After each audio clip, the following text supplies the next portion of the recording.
할렐루야. 성경의 기적의 이야기들을 함께 나누고 있습니다. 아무래도 제가 마스크를 쓰고 말씀을 드리면 잘 알아들으시기가 어려우실 거예요. 그래서 제가 좀 거리가 좀 많이 떨어져 있으니까 말씀은 제가 마스크를 벗고 말씀을 드리겠습니다.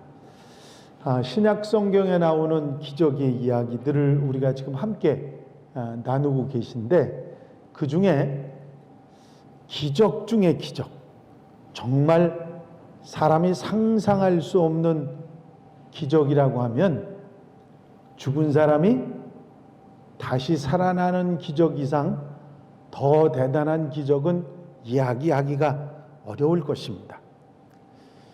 사실 죽은 사람이 살아난 기적이 예수님 이때만 일어났을까요?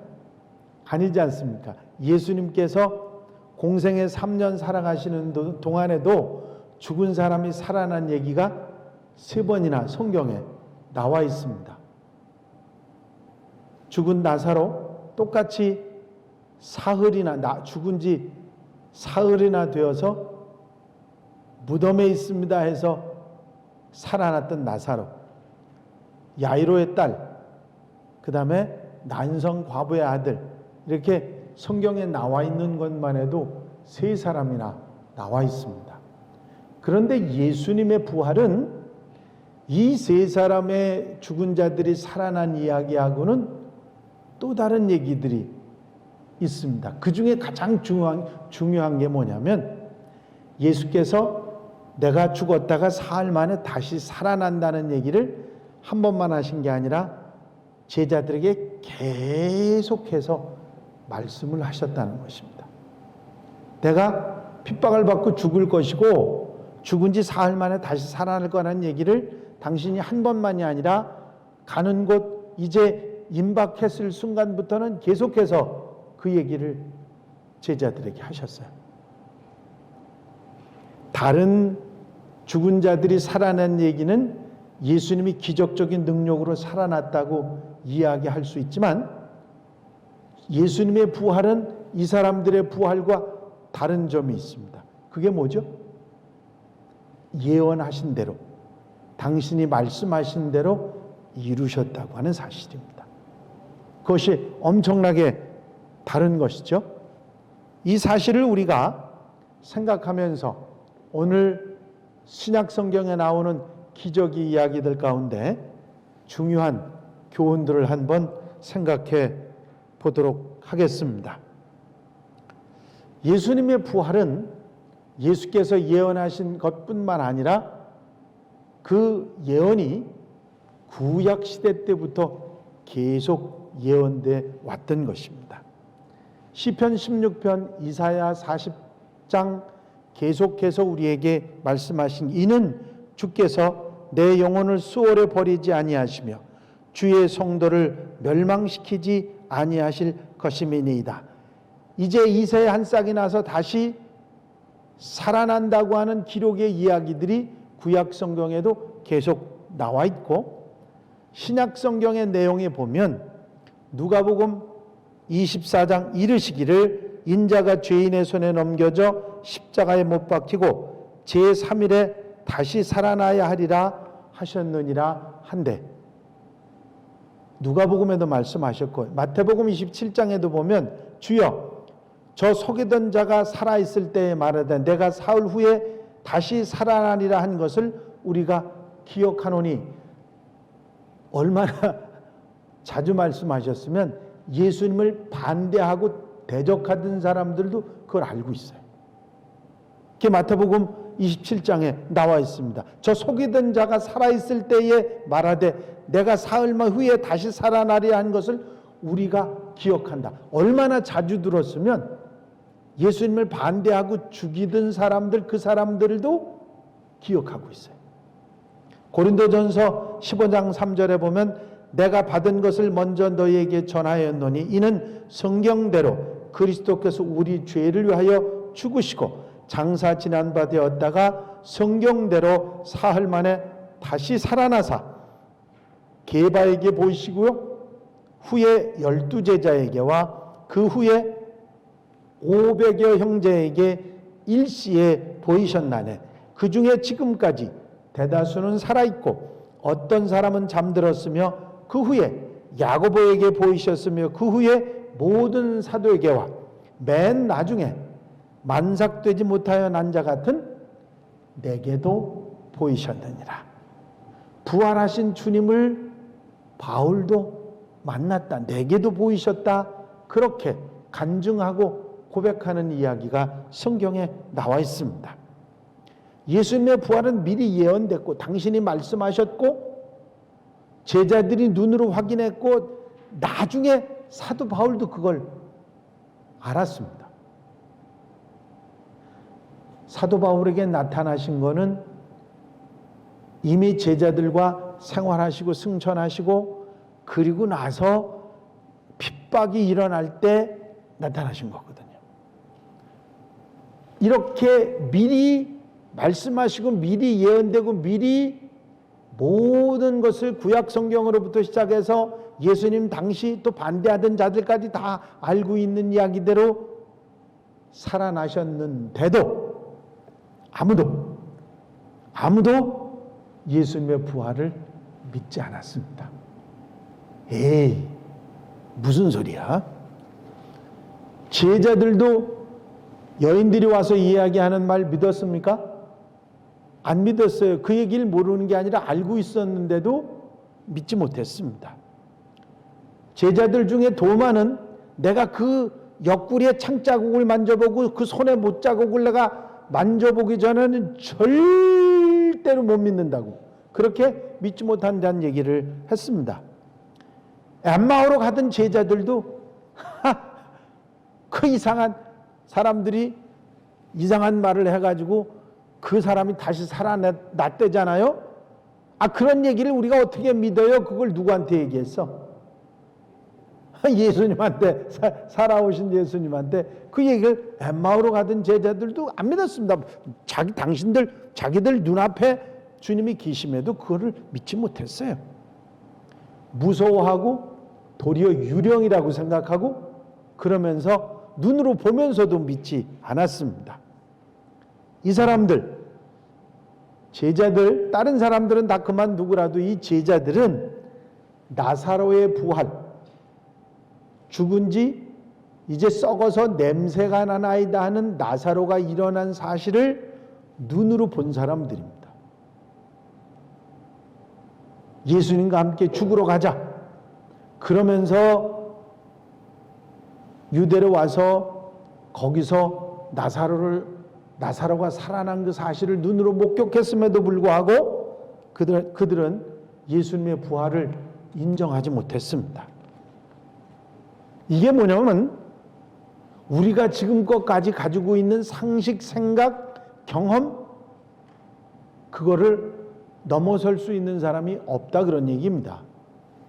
이 이야기는 어떤 사건에 대한 팩트, 사실만의 얘기가 아니라 사람들의 감정에 대한 이야기입니다. 무슨 얘기냐면 눈앞에 보는데도 이건 사실이죠. 눈앞에 보이는 거는. 좀 고개를 좀 껐덕여 버리시든지 눈을 껌뻑이시든지 좀 한번 해보세요.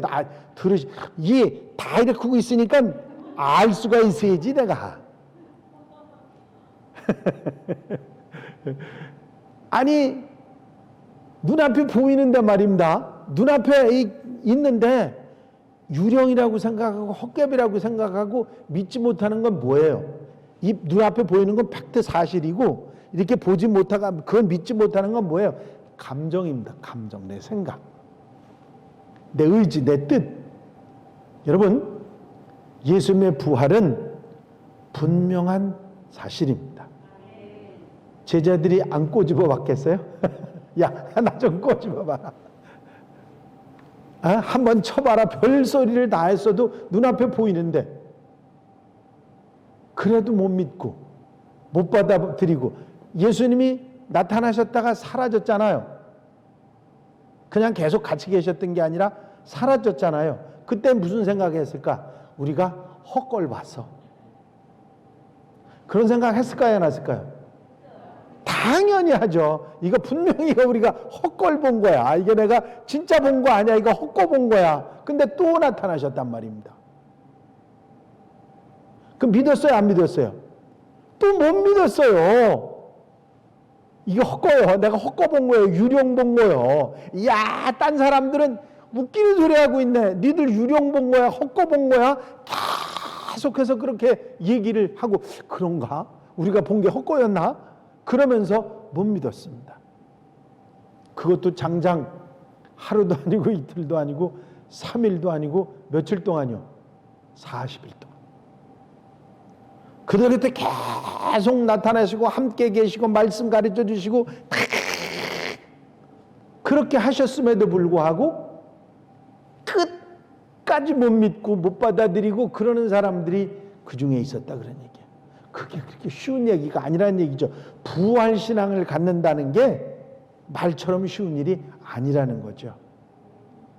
그런데 그렇게 오랫동안 주님이 그들과 함께 계시고 승천하신 후에야 제자들 마음속에 확실하게 자리 잡은 게 뭐냐면 부활신앙입니다. 예수님이 다시 사셨고 나도 다시 살 수 있다. 우리도 다시 산다.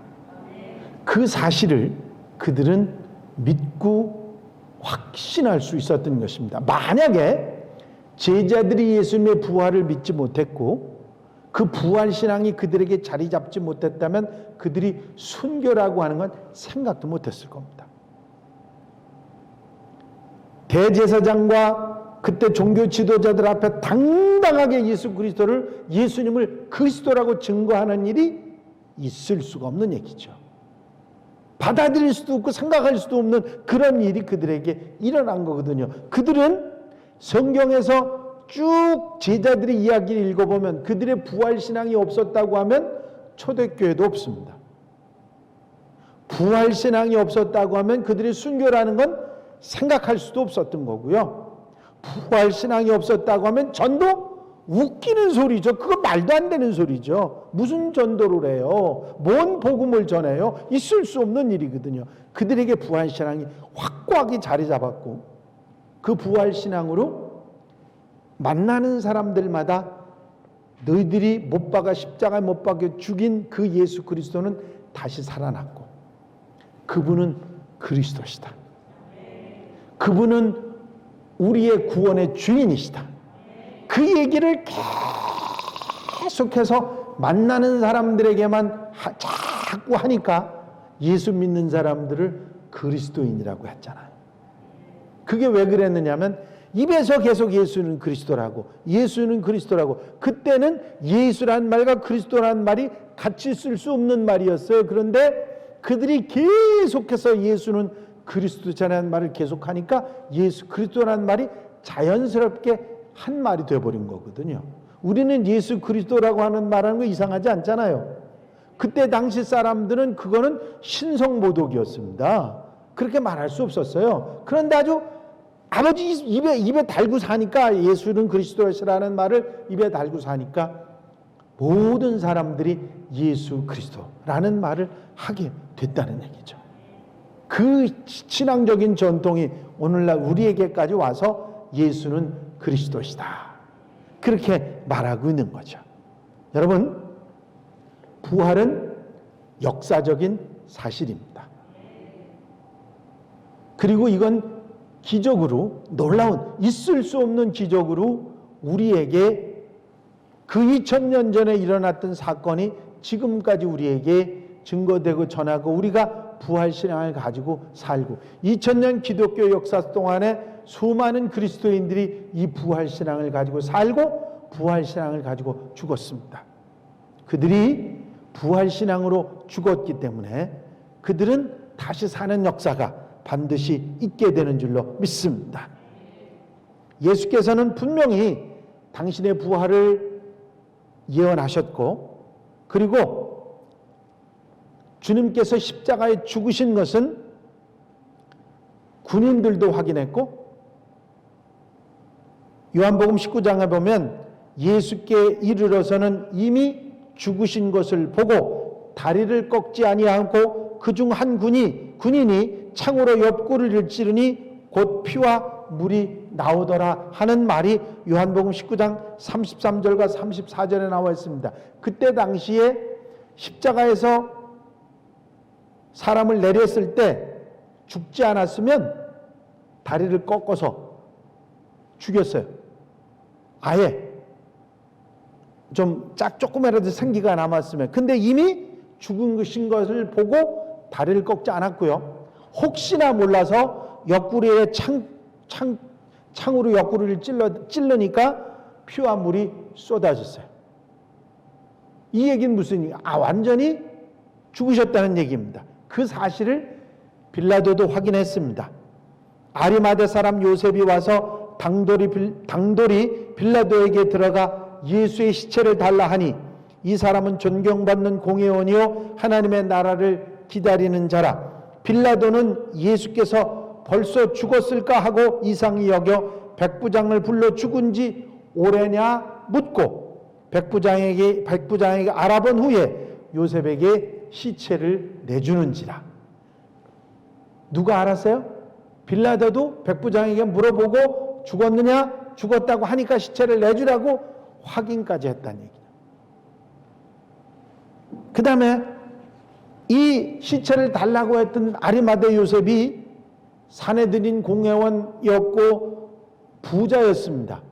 그가 자기를 위해서 만들어 놓던 무덤에다가 주님을 장사 지냈는데 모든 예법으로 다 해서 장례를 치렀는데 예수님이 살아계시면 장례를 치렀겠습니까?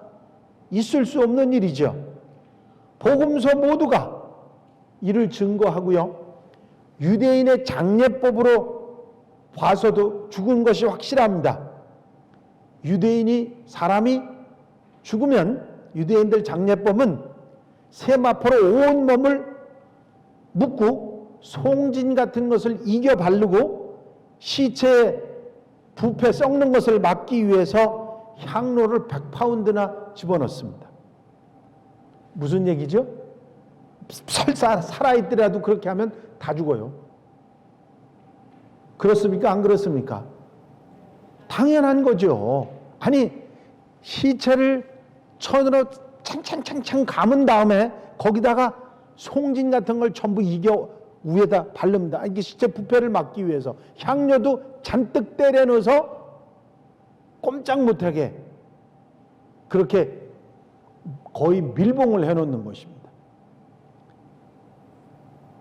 있을 수 없는 어떤 사람들이 그때 당시 사람들이 말하는 사람들 중에 이런 말을 한 사람들이 있어요. 죽지 않았는데 가사 상태에 있었는데 데리고 가서 깨운 거다. 그렇게 말하는 사람들도 있었습니다. 예수님은 확실하게 분명하게 여러 사람의 확인 가운데 돌아가셨어요. 아니 죽지 않으셨으면 부활이라는 얘기를 할 수가 없잖아요. 그의 빈 무덤은 로마의 황제의 도장으로 봉인됐고 누구든지 허락 없이 봉인을 떼면 사형입니다. 아무도 근처로 갈 수 없어요. 1톤이나 되는 큰 돌을 무덤문의 돌문으로 막았습니다. 군인들이 지키고 있었습니다. 무슨 일이 일어나면 그들이 사형을 당합니다. 요한과 베드로가 죽으신 지 3일 만에 무덤을 찾아 빈 무덤을 발견하고 놀랐습니다. 세마포는 누에 고치처럼 이렇게 감겨 있었고 머리를 쌌던 수건은 개켜 있었습니다. 예수님의 시체를 발견한 사람은 그때부터 지금까지 어디에도 아무도 없습니다. 그리고 예수께서 살아나셔서 그렇게 빈 무덤에 없는 시체로 살아나셔서 40일 동안 몸으로 나타나신 것 역시 사실입니다. 엠마오로 갔던 두 제자에게 나타났죠.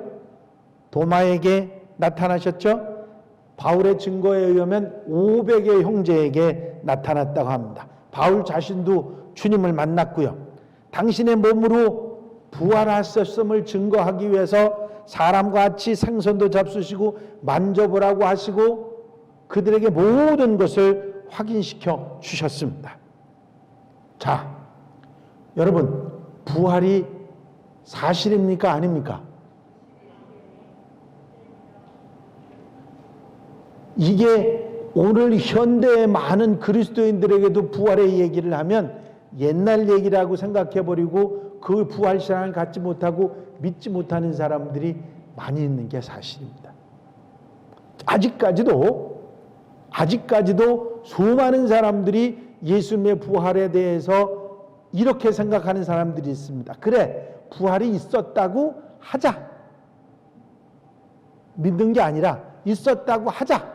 그런데 그거는 하나님의 아들이라고 하는 신적 존재인 그 사람에게만 있었던 거지. 그 사람에게만 있었습니까? 예수님에게만 있었습니까? 아니에요. 나사로도 살아났고요. 야이로의 딸도 살아났고요. 난성 과부 아들도 살아났습니다. 주님께서 분명히 말씀하셨어요.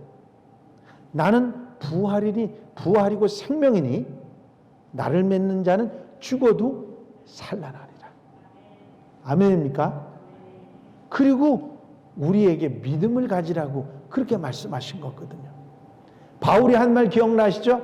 만약에 죽은 자의 부활이 없다고 한다면 우리의 믿음이 헛것이다. 아무것도 아니지 않냐. 예수님만 부활하고 죽은 자의 부활이 없다면, 우리는 부활하지 못한다면 그 우리 믿음이 다 헛거 아니냐. 그거 아무것도 아닌 거다. 바울의 말입니다. 부활신앙을 가지라고 권면하면서 말씀한 얘기죠. 자, 그러면 제자들, 예수님의 부활이 확실하다고 하는 것, 예수께서 40일 동안 나타난 그것만 이야기한 것이 아니라 부활 사건 중에서 가장 중요한 건 뭐냐면 부활이 있었다는 사실을 운변하는, 그 말해주는 분명한 확실한 증거는 뭐냐면 제자들의 변화입니다. 제자들의 변화. 성경에서 제자들이 어떻게 변했는지 아시잖아요. 베드로가 두려워가지고 예수님을 입에 거품을 물고 부인합니다. 난 그 사람 몰라. 난 누군지도 몰라. 입에 거품 물고 저주를 하면서까지 부인합니다. 왜요? 안 죽으려고. 난 그 사람 몰라요. 그리고 부인했던 베드로가 울며 통곡하며 자신을 치며 회개하고 돌이키고 예수님 말씀이 생각나서 가슴이 아팠지만 그 아픈 걸로 끝났어요. 그리고 도망가서 숨었습니다. 그런데 부활하신 주님을 그가 만난 후에는 어떻게 달라졌어요? 나 봐라. 나 봐라. 나는 부활하신 주님의 제자다. 그리고 만나는 사람들에게 담대하게 복음을 전하고 예수님 그리스도라고 말합니다. 왜? 나도 산다. 그 얘기거든요. 딴 얘기가 아니에요. 나도 산다. 주님이 사신 것처럼 나도 부활한다. 그러니 너희들이 날 죽여본들, 그게 무슨 의미가 있느냐. 그게 초대교회 성도들의 신앙입니다. 부활신앙이에요. 그 부활신앙 때문에 죽음을 두려워하지 않았던 거거든요. 제자들, 다른 제자들도 마찬가지입니다. 베드로가 담대하게 사람들 앞에 서서 설교하고 외치지 않습니까? 사도행전의 사도들 모두가 이 부활의 증거를 가지고 어디든지 쫓아다니면서 만나는 사람에게 증거했거든요. 죽음을 각오하고 그렇게 했습니다. 왜? 초대교회의 중심, 가장 중심, 핵심 메시지는 주님의 부활이었어요. 다른 메시지는 필요 없어요. 주님 다시 사셨다. 우리를 위해 죽으시고 우리를 위해서 다시 사셨다. 너희도 살 수 있다. 다시 산다. 그게 부활의 메시지. 이 부활의 메시지가 초대교회 성도들의 아주 주된 메시지였습니다. 여러분, 사도 바울의 표현을 한번 여러분들이 들어보시기 바랍니다. 주님의 부활과 우리와 무슨 상관이 있는지를 말씀해 준 고린도 전서에서 주신 말씀이죠. 그리스도께서 만일 다시 살아나지 못하셨으면 우리가 전파하는 것도 헛것이고 또 너의 믿음도 헛것이며 또 우리가 하나님의 거짓 증인으로 발견되리니 우리가 하나님이 그리스도를 다시 살렸다고 증언하였습니다. 만일 죽은 자가 다시 살아나는 일이 없으면 하나님이 그리스도를 다시 살리지 아니하셨으리라. 여기서 죽은 자는 누구죠? 예수 그리스도가 아니에요. 우리들이 죽었다가 다시 사는 일, 우리들이 부활이 없으면 하나님이 주님을 왜 다시 살리냐? 그렇죠? 주님만 다시 살리고 우리는 그런 게 없다고 하면 주님을 다시 살리실 이유가 없는 거죠. 주님을 다시 살리셔서 우리에게 보여주신 이유가 뭐냐면 너희도 다시 살 수 있다는 것을 우리에게 알려주시기 위한 거거든요. 아멘입니까? 주님을 다시 살리실 이유가 없어요. 그리고 야이로의 딸이든 난성 과부의 아들인 나사로든 다시 살리실 이유가 없는 거예요. 왜냐하면 우리도 다시 살 수 있다고 하는 것을 우리에게 소망을 주시기 위한 거거든요. 만일 죽은 자가 다시 살아나는 일이 없으면 그리스도도 다시 살아나신 일이 없었을 것이요. 우리 믿는 자가 다시 사는 일이 없다면 주님이 다시 산다는 것도 있을 수 없는 일이다. 그건 일어날 수도 없는 일이고 그게 이유가 없는 것이다. 그리스도께서 다시 살아나신 일이 없으면 너희 믿음도 헛되고 너희가 여전히 죄 가운데 있을 것이요. 또한 그리스도 안에서 잠자는 자도 망하였으리니 만일 그리스도 안에서 우리가 바라는 것이 다만 이 세상의 삶뿐이면 모든 사람 가운데 우리가 더욱 불쌍한 자이리라. 우리가 제일 불쌍한 거다. 그렇게 말하고 있는 게 바울의 고백입니다. 여러분, 주님의 부활이 우리의 부활로 나타나는 역사가 있는 줄로 믿습니다. 그 주님의 부활을 보고 우리의 부활을 믿을 수 있다고 하는 얘기고, 그 부활 신앙이 우리가 이 땅에 살아가면서 죽음을 두려워하지 않는 하나님의 사람들로 만들어준다고 하는 거죠. 그게 부활 신앙입니다. 여러분, 이 세상에서 죽음을 두려워하지 않는 사람은 아무도 없습니다. 우리 믿음의 사람들이라고 해도 죽음은 두려워요.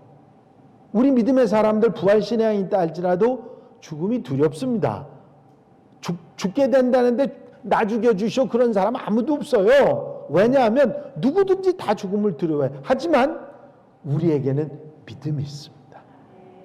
나는 부족하지만 내가 주님을 믿는 믿음을 통해서 나도 주님처럼 다시 사는 역사가 있을 줄로 믿습니다.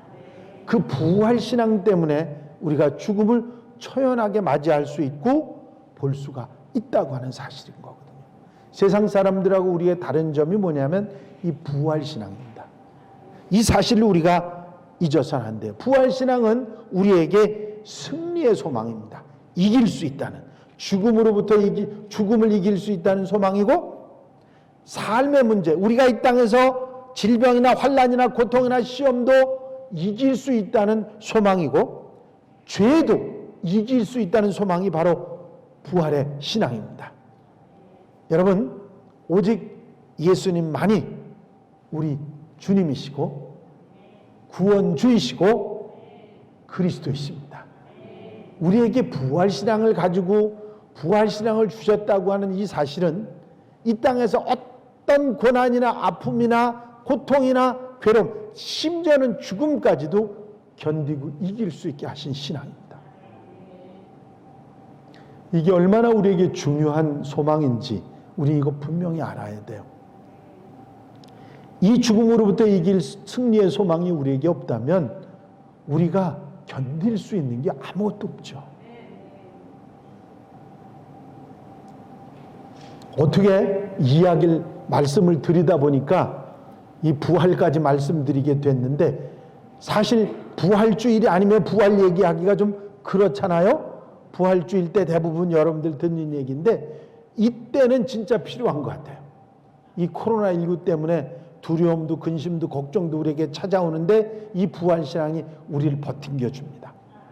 아멘입니까? 승리의 신앙으로 갖게 해주는 거거든요. 그러니까 우리가 이럴 때 부활신앙이 얼마나 우리에게 소중한지를 깨닫게 되는 것이죠. 여러분, 부활신앙으로 다시 한번 무장하시기 바랍니다. 나는 부족하지만 주님을 통해서 우리가 부활신앙을 갖고 그 부활신앙 소망을 가지고 이 어둠의 터널을 이겨낼 수가 있습니다. 이 소망으로 승리하시는 우리 한양가족들, 온 성도들이 다 되시기를 주의 이름으로 축원합니다.